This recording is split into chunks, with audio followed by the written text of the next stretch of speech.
When the car rushed toward us, I used all my strength to push my husband out of the way, but I was the one who got hit and ended up in a vegetative state. The driver who caused the accident was Angela Snow, the woman my husband had secretly loved for so long. He forgave her right there in court, then went to the hospital to pull out my breathing tube. After I died, he didn't show the slightest bit of grief. Instead, he quickly married Angela and had a child with her. When I was reborn on the very day of the accident, I decided I would never save him again. In my past life, after I died, Ethan Carter knelt at my grave and cried bitterly. I foolishly thought he was mourning out of guilt, but instead he said, "Thank you for taking the accident for me, so my life could return to its proper track and I could go back to the true love of my life." My soul floated above, burning with hatred, cursing myself for not being able to charge forward and strangle that bastard to death. I never imagined that when I opened my eyes again, I would be back on the very day of the accident. "Lily, hurry up, the movie's about to start." My mind went blank for a few seconds, but very quickly I realized that I had truly come back to the day I was hit and forced into a vegetative state. But this time, I would not push Ethan Carter away like before. This time, I wanted to see with my own eyes how my husband, the choreographer, would have his leg broken by the very woman he worshipped and be left paralyzed, living a life worse than death.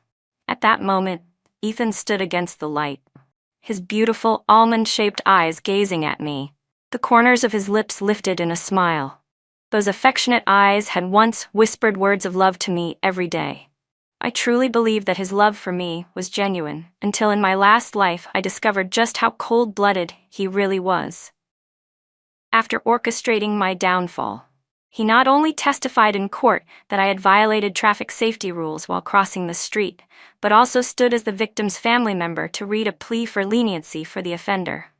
Even more hateful, he accompanied Angela Snow to the hospital to remove my breathing tube, all because she was his unforgettable ex-girlfriend, his so-called white moonlight. Angela Snow acted heartbroken in front of him, crying day after day until she grew thin, which softened Ethan's heart and led him to marry her. He even used my money to buy her a house. Looking back on it now, I can only laugh at how pathetic I was. In my past life, when Ethan's career plummeted, this same Angela abandoned him to go abroad and attach herself to a rich man. Meanwhile, I stayed with him through hunger and hardship until he finally managed to become a dance teacher with some small reputation. Later, on my birthday, I once bought myself an expensive designer lipstick. He sneered at how costly it was. Thinking back now, it wasn't that it was too expensive, it was that he thought I wasn't worth it. I'll never forget the day when he heard the price of that lipstick. His face immediately darkened in front of the sales clerk, his teeth clenched as he spat out, "Spending money like that? How the hell are we supposed to survive?" People say without comparison there is no pain, and whether someone loves you or not is actually very clear. If a man refuses to spend money on you, no matter what excuses he gives, the truth is that he doesn't love you. Lily. Seeing me stand there in a daze, Ethan called me again impatiently. I didn't want to pay him any attention. I turned my head to look around, and that was when I saw a white car speeding toward the intersection. I couldn't help but let out a cold laugh. The one who had left me in a vegetative state and made me die in resentment had finally appeared. Only this time, I wasn't going to rush forward to push Ethan Carter away. "Lily, what are you spacing out for? Ah! Ethan Carter's irritated urging hadn't even finished when, as he stepped into the street, the car slammed into him, knocking him to the ground. Its wheels mercilessly crushed his legs. Crack, crack. That was the sound of bones being pulverized. This time, the one who got hit was Ethan Carter. For some reason, that sound felt strangely pleasant to my ears. Why not? In my past life, didn't Ethan Carter cry and thank me for letting his life go back on track, for allowing him to be reunited with the woman he loved most? In this life, I would be a good person to the very end. I would send him and his true love all the way to the Western paradise. Break every barrier for them. Only Ethan Carter, when your legs are shattered like this, when you're left crippled, will your so-called true love still be able to love you? His leg injuries were so severe that I heard the emergency doctor say the only way to save his life was to amputate. Just like in my previous life when he pulled out my breathing tube, this time I didn't hesitate to sign the consent form for surgery. After signing, I even gripped the doctor's hand with excitement. "Cut it off, doctor. Let's take it from the thigh. If that's not enough, cut at the waist. Wherever you need to cut, just save my husband." In recent years, Ethan Carter had made a bit of a name for himself in the field of traditional dance. He had studied since he was a child, winning countless awards, and everyone in the industry spoke highly of him. They predicted he would become one of the country's top dancers. Ethan himself believed it, which was why he always took such care of his legs, even using the expensive masks I bought to wrap them. But now, a rising star of dance had lost his legs and would never again stand on stage. Just thinking about it, I almost felt sorry for him. Imagining Ethan's despair when he woke up, I smiled. This was the debt he owed me. 2 days later, after resuscitation, Ethan woke.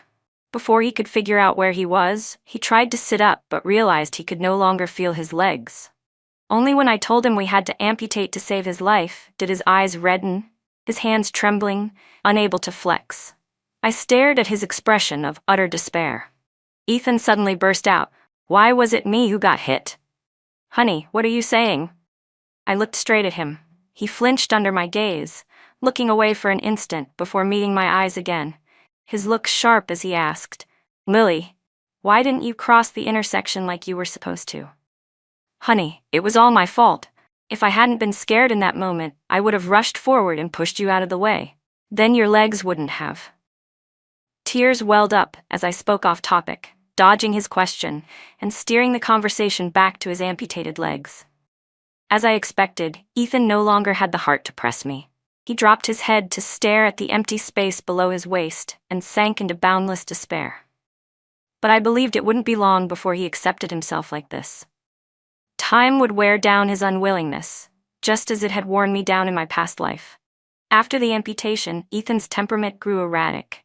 He stopped talking, stopped eating, and at the slightest displeasure hurled whatever was within reach. Except for me, he refused to see anyone else.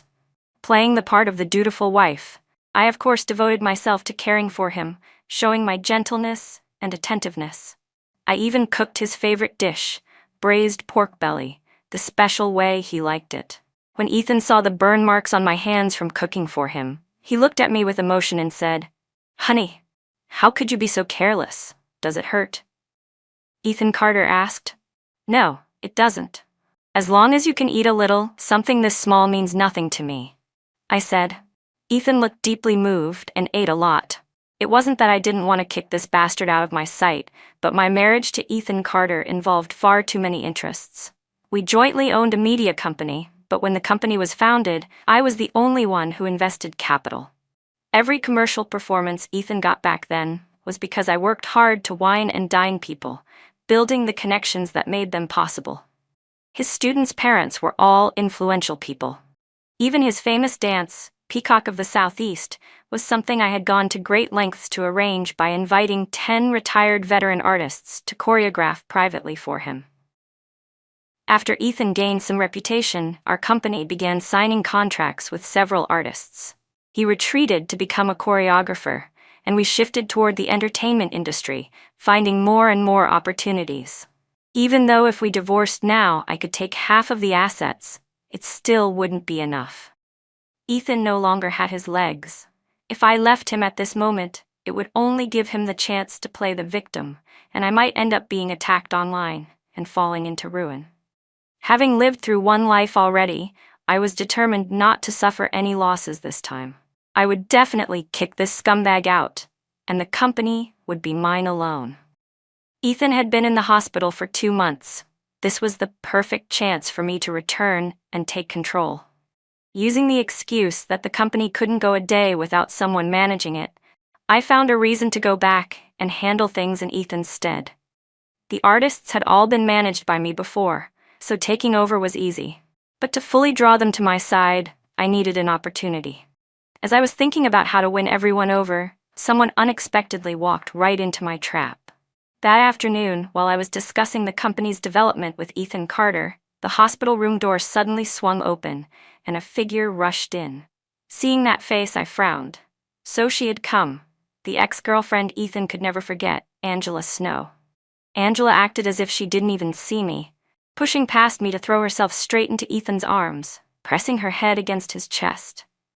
"I'm sorry, Ethan. I didn't mean to. Can you please not press charges against me? Please, I'm begging you," she sobbed. Angela cried loudly, and Ethan sat there stunned, blurting out, "Wife, don't cry anymore." Startled, Angela forgot to cry. She lifted her tear-blurred face to look at Ethan, and I also looked at him. Ethan quickly released Angela, pushing her away awkwardly and trying to explain to me, I called the wrong name. Of course he hadn't called the wrong name. In my past life, hadn't he married Angela Snow as his wife? Seeing her crying now, he had momentarily forgotten he'd been reborn and instinctively called her wife. Ethan thought he was hiding it well, but he didn't know I'd long since realized he, too, had been reborn. He was just pretending. And I was pretending not to know, because turning on him now wouldn't help me secure the assets I wanted. "Ethan." Angela's voice trembled with sobs. "Can you not sue me?" "I really didn't mean it." Ethan frowned. "I'm not suing you." Of course he wasn't. He was drowning in the pain of losing his legs, having forgotten who the driver was. I was the one who had sued Angela Snow. When Ethan was taken to the hospital, I had called the police and immediately hired a lawyer to press charges against the driver who caused the accident. Angela had received the lawyer's notice. There was no way she didn't know who had filed the suit. She clearly knew, but she had come straight here to beg Ethan instead. This woman always knew how to take shortcuts. She knew Ethan Carter couldn't forget her, and she begged him even faster than she begged me. In our past life, the driver who caused the accident didn't want to pay and didn't want to go to jail. She simply threw herself into Ethan's arms and clung to his rising career. Now in this life, she was trying the same trick again. "Ethan, please don't sue me. I'll compensate," she wailed. I smiled at that. If Miss Angela truly agreed to pay, then withdrawing the lawsuit would be easy. Ethan's face twisted in confusion. His mouth opened and then closed as if he wanted to defend Angela. I stared at him until he became flustered and looked away, no longer daring to speak. Angela, voice low, asked me how much she should compensate. "I'm not asking for much," I said. "My husband is a professional dancer, and you ruined his legs. Compensating 1.8 million yuan is not excessive, is it?" Angela Snow cried as she spoke. "I've lived abroad all these years and don't have much savings. Can I pay in installments? 500 yuan a month? I also have to take care of my mother." Her demeanor made it clear she didn't want to pay. I didn't blame her. According to the way she spoke, she would be paying me for the next 3 centuries. "Are you joking?" I said. "You can pay it all at once, or we'll see each other in court." Angela looked at me with a humiliated expression. Seeing I wouldn't relent, she trembled as if about to faint. Ethan immediately felt distressed and shouted at me, "Lily, how can you be so cruel? Snow has such a difficult family situation. Do you want to kill her? Withdraw the lawsuit. I won't pursue it anymore." They always used her formal name, White Lotus, but called her affectionately Snowy. Angela must have thought she could rely on Ethan's pity to escape responsibility. What a delusion. Angela Snow's parents divorced when she was little. Her disabled mother raised her, and life was truly hard. But she used her pretty face to latch onto rich boys. Otherwise, why had she abandoned Ethan when his career was failing before? After the accident in our past life, she seduced Ethan, lived the life of a wealthy wife, and no longer had to worry about day-to-day struggles or chase after other men. Could Angela really be willing to return to hardship? The comfortable life made her complacent. She began to fear I would wake up, take Ethan back, and take over the company. That fear is why she had plans to kill me. It was because she whispered sweet words into his ear day and night that Ethan went with her to the hospital and pulled out my breathing tube. This life I was determined to make Angela Snow pay. I looked at Ethan and firmly refused his request to withdraw the lawsuit. He had turned my husband into a cripple. A few hours of crying would not buy him my forgiveness. "Dream on." Angela saw I wouldn't budge and cried even louder in front of Ethan. "Get out. Get out now." I pretended to lose my temper, grabbed Angela's arm, and pulled her toward the door. "Stop, Lily," Ethan cried, heartbroken, wanting to protect the woman he loved most. But his legs were gone. How could he run to help her? He could only sit on the bed, helplessly watching me drag Angela out.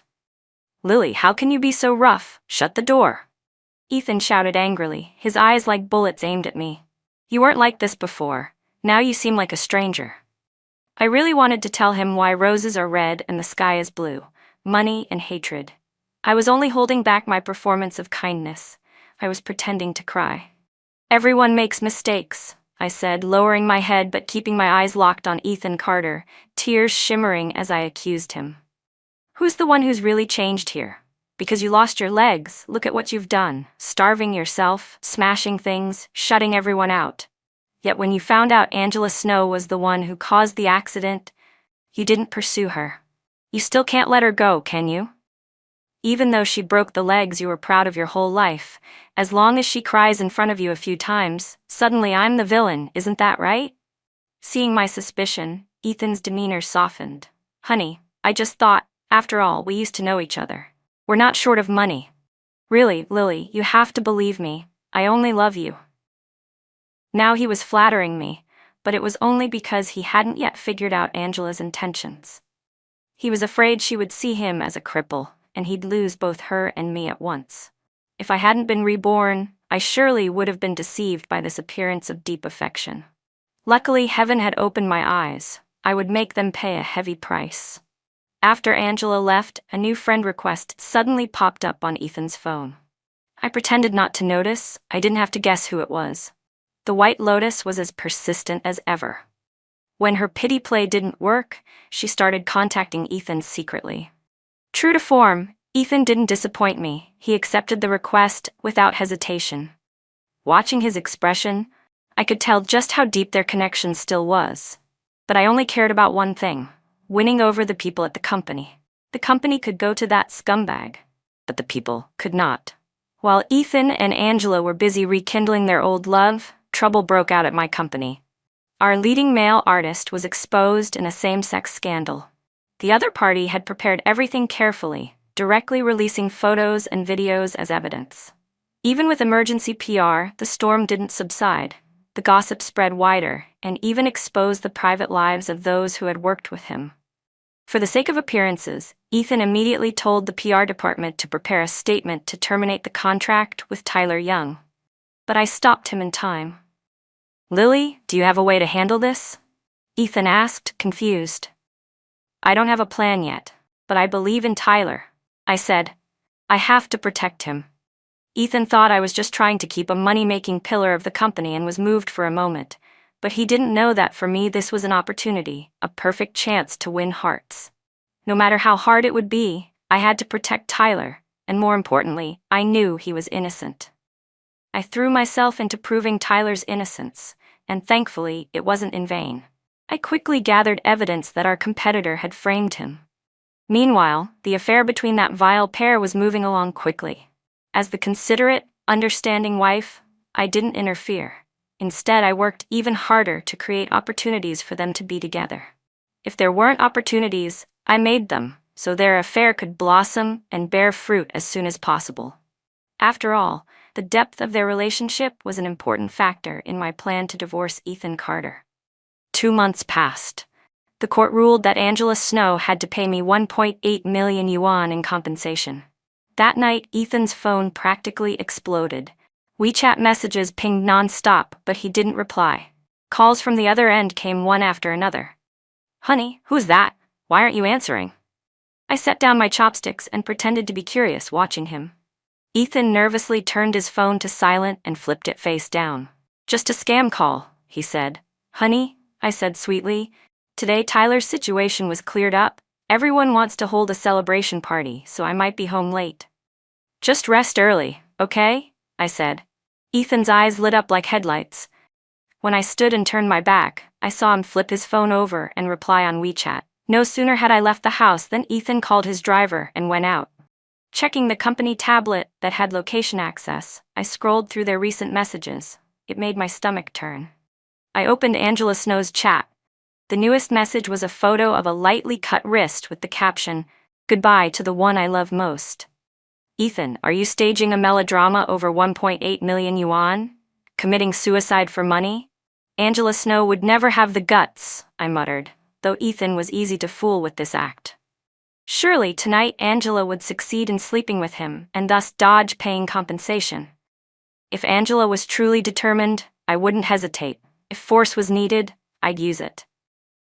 When food is set before a cat, you can't bear to snatch it away. I needed to help her become Mrs. Carter sooner rather than later. I took out my phone and called the private detective I'd hired earlier to check on Ethan and Angela. The detective sounded surprised that I asked so directly. "They've already gone into a room," he said. "Okay. Make sure you record video for me." After I hung up, I couldn't help laughing. Talk about someone handing me proof of their own infidelity while I was still half asleep. I was busy thinking about how to use this to get a divorce from Ethan. Sincere thanks to this lovey-dovey couple for delivering evidence into my hands. The next morning, Angela came straight to the company looking for me, clutching this year's newest LV bag and wearing lambskin high heels, strutting into my office with swagger as if she'd forgotten how pathetic she'd looked before. She tossed a bank card onto my desk with contempt. "Here's 1.8 million, she said with a sly smile. "One night, and you get 1.8 million. Miss Ha, you're worth it." "What nonsense are you talking?" Angela tried to protest, but I slapped her across the face hard enough to twist her features. "How was your performance last night? Lily, say something. I'll sue you," she shrieked, covering her face and trying to sound fierce. I didn't bother replying. I pulled up my phone and shoved it in front of her. If she hadn't been staring at the floor, she'd have seen the breaking news. Famous choreographer Ethan Carter suspected of cheating with his first love, Angela Snow. Below that were photos of the two of them kissing passionately in bed. I had even more shocking proof. The detective I'd paid was worth every penny. Each frame was high quality. I even suspected he'd been standing at the foot of their bed to film them. Angela's exhilarated face in those photos was plainly visible. "Photoshop," Angela stammered, suddenly exposed and frozen, her mouth repeating the word. At that moment, Ethan burst into the office in his wheelchair, hurriedly pushing the door open. He didn't care that Angela was sobbing like rain. He grabbed my hand and tried to explain anxiously. "Lily, I was framed. These are all Photoshop. You have to believe me." I shoved Ethan's hand away violently. "You're bedridden and you still expect to trick me? I set up the photographer and released the cheating news myself, Lily." I slapped Ethan hard across the face. He wasn't ready for it and toppled to the floor. His wheelchair slammed into his legs, and the pain made him grit his teeth. That slap was for the old me who had chosen to stay beside him and gone blind in the last life. I rubbed my wrist. I couldn't have imagined how exhilarating it felt to see their true faces. Angela Snow hurried forward to help Ethan up, glaring at me with fury. "Lily, why don't you believe Ethan?" she spat. The two of them hadn't even seen a coffin before they were crying crocodile tears, so I pressed play on the computer. Very quickly, a high-definition video filled the projector screen opposite us. In the footage, Angela and Ethan were kissing passionately, unable to restrain themselves even on the wheelchair, and then began undressing each other. Seeing that, both Ethan and Angela's faces changed. "Stop the video, turn it off now," Angela shouted, hastily covering her naked body with her hands. In the clip, Ethan insisted he had been framed. "I didn't cheat on you, Lily. I never loved her. Get away from that crazy woman," he pleaded. But he didn't even have time to open his mouth before Angela, panic in her voice, pushed back, knowing that if she missed this chance, she might never become Mrs. Carter. "Lily, you need to know your place. Divorce Ethan and take this 1.8 million as your divorce fee. Take it and get out." Angela sneered, the smugness written all over her face. She thought she'd already won. I looked down at Ethan sitting back in his wheelchair. "What do you want to do?" I asked. "Lily, I've already wronged you. I can't wrong you and Snow both. Let's part peacefully and get a divorce," Ethan said. At last he stopped pretending. "Ethan," I staggered 2 steps back as I hugged him, tears streaming down my face, radiating a heartbreak so real anyone could see it. The office door had been left open by chance, and everyone in the company witnessed the scene. Ethan could no longer claim the title of leading man without reproach. Sure enough, the artists and outsiders watching shifted from curiosity to contempt when they looked at Ethan and Angela. This was exactly the effect I wanted. After Ethan's accident and the loss of his precious legs, many people had lamented for him. If I'd demanded a divorce immediately, public opinion might have criticized me. But now, under my devoted care, Ethan had been ungrateful and cheated. Public sentiment swung 180 degrees. I became the pitied one, abandoned by an ungrateful scumbag. To amplify my sorrow, I wiped my tears and, voice hoarse, said, "I agree to the divorce. You two get out of my sight right now." "You're the one who should leave, Lily," Angela Snow sneered, glancing at Ethan. I stared at Ethan. He was embarrassed and dared not meet my eyes, so I looked away. Then his voice came out steady. "Lily, you don't need to come to the company anymore from now on." I wasn't surprised by that answer. I smiled coldly. "Don't forget half the company is mine too. If you want it, take it, convert my shares to cash and pay me." Hearing me say she'd take the money, Angela became even more smug, grinning ear to ear as if she already foresaw how miserable my future would be. "Laugh all you want. There's a saying, the higher you stand, the harder you fall. I'm lifting you up now, so your fall will be devastating." Just as I was about to turn away, a tall, handsome figure appeared. "Sister Lynn, wherever you go, I'll go," he said. It was Tyler Young. After Ethan's accident, our company had leaned on him to keep things afloat. Tyler's mention of wanting to leave made Ethan's expression change immediately. After the last scandal, Tyler had become even more famous than Ethan. Ethan forced a smile, trying to keep Tyler Young from leaving, but before he could speak, Tyler cut him off coldly. "Lily has been with you for 3 years, enduring so much hardship. We've all seen it. After your accident, she was the one who stayed, caring for you, with everything she had. And now, just for this woman, you not only want to divorce her, but also throw her out of the company? If you can be this ruthless to the woman who shared your bed, what future do we have following you?" As he spoke, Tyler turned to look at the artists gathered at the door. "Not long ago, when I was slandered, Mr. Carter thought I was hopeless and tried to terminate my contract. It was Lily who ran everywhere to find evidence and clear my name. I'm a veteran artist in this company, and even I was treated like that. Think for yourselves, what happens to you if you keep following him?" Tyler's words struck directly at everyone's hearts. Several in the company had long harbored grievances against Ethan, and they immediately spoke up.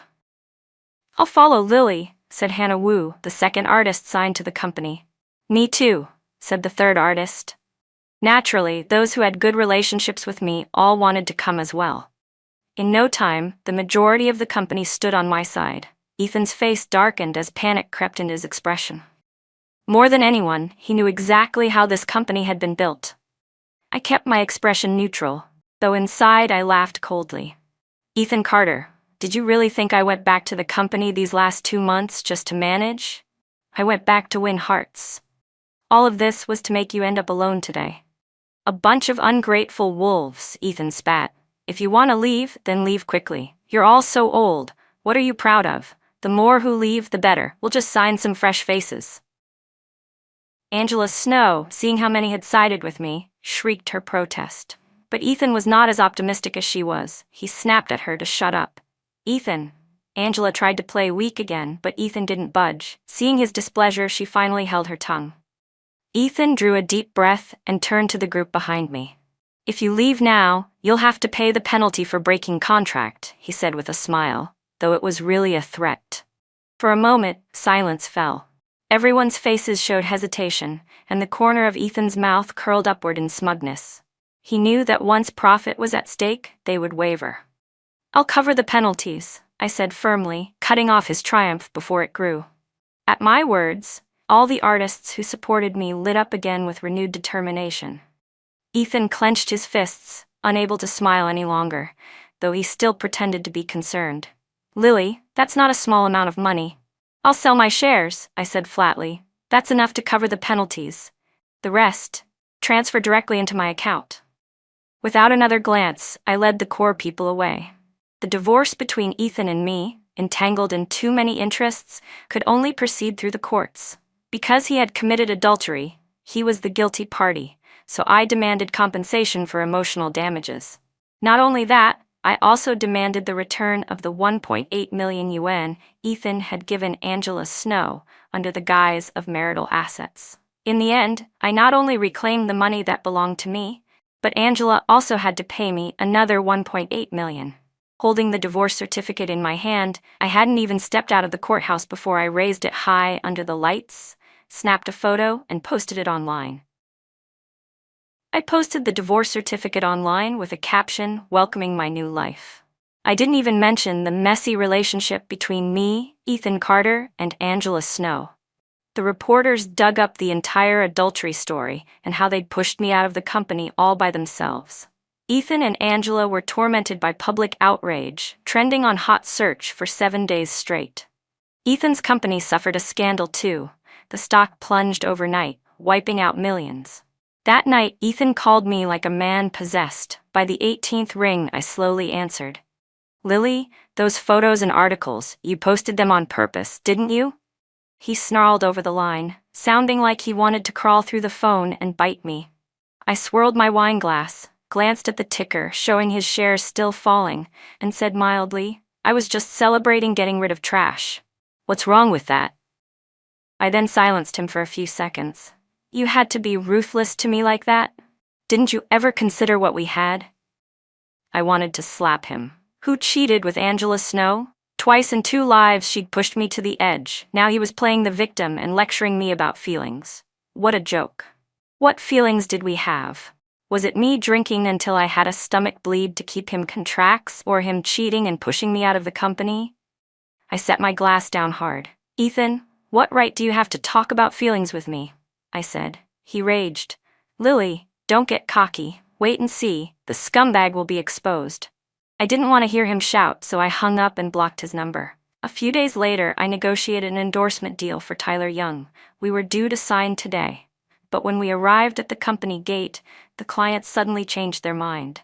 "Miss Lily, we're very sorry. We've already signed this ad contract with someone else." "What do you mean?" "Yesterday, you said you'd sign with us," Tyler snapped, angry. I patted his shoulder to calm him. Sudden changes were infuriating, but you can't offend capital. The partner rep looked awkward and said the contract had already been signed. Ethan, shoved forward by Angela, smirked and said, "Is this the new company you chose?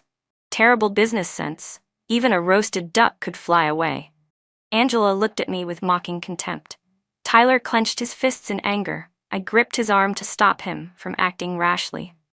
"Blame me if anyone," I said. "She's the one who made a joke of both me and Snowy and stole your contract behind your back. Just treat it as a small lesson."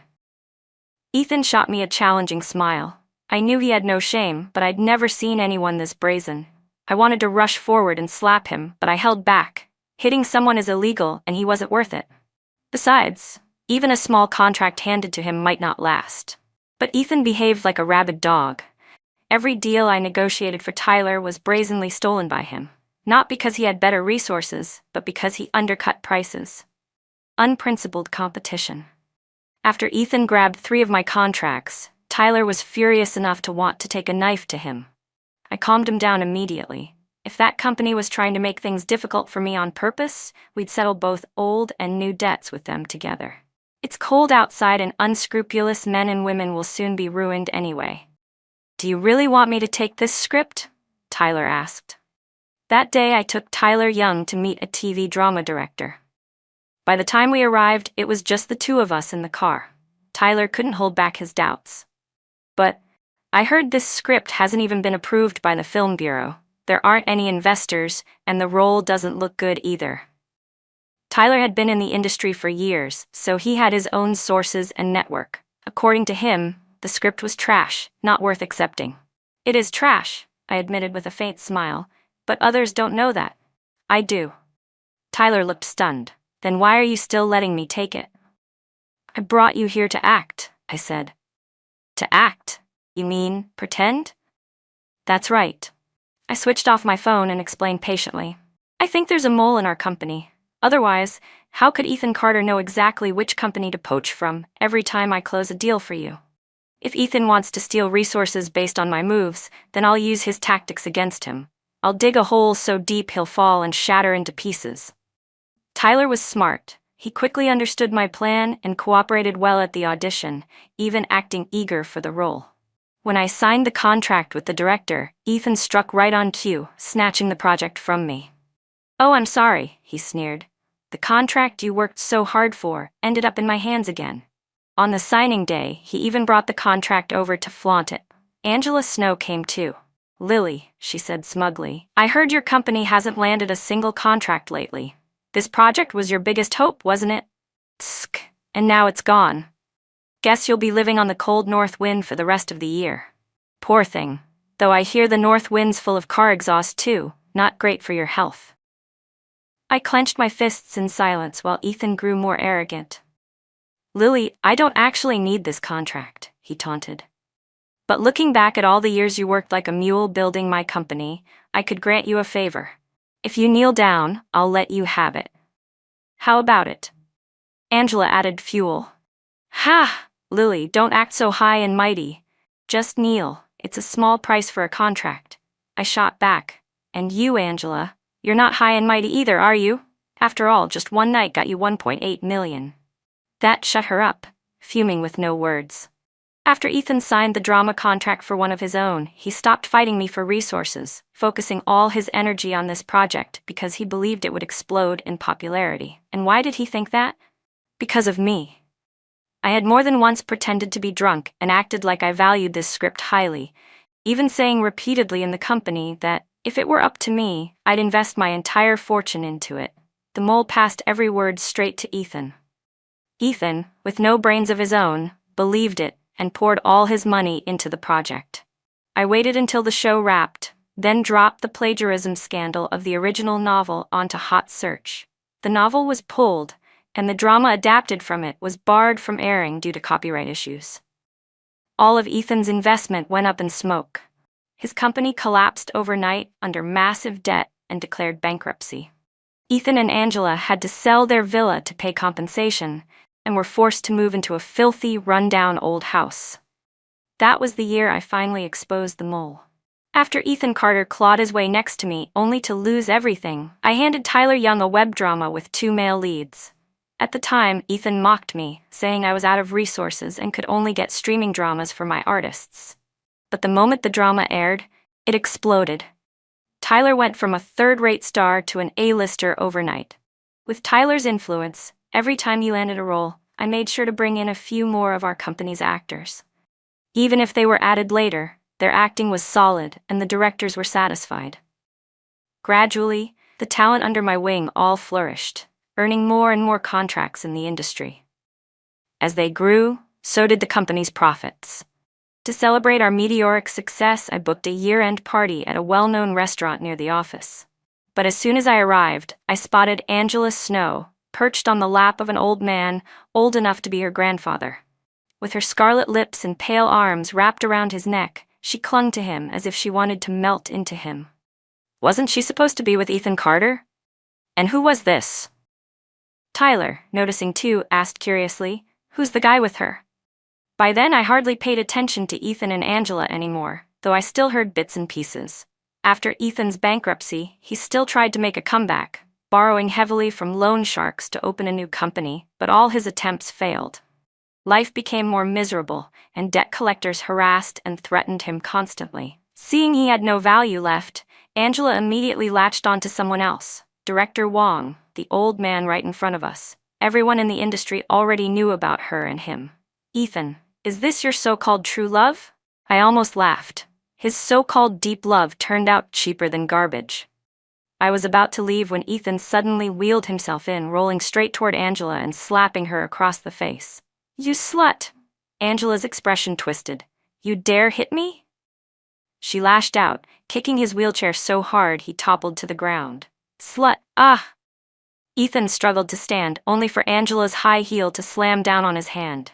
The veins popped up from the pain, and his screams echoed through the restaurant.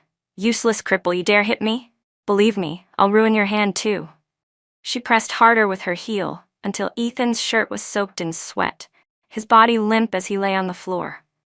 He looked up at her with a heartbroken gaze. "I divorced her because of you.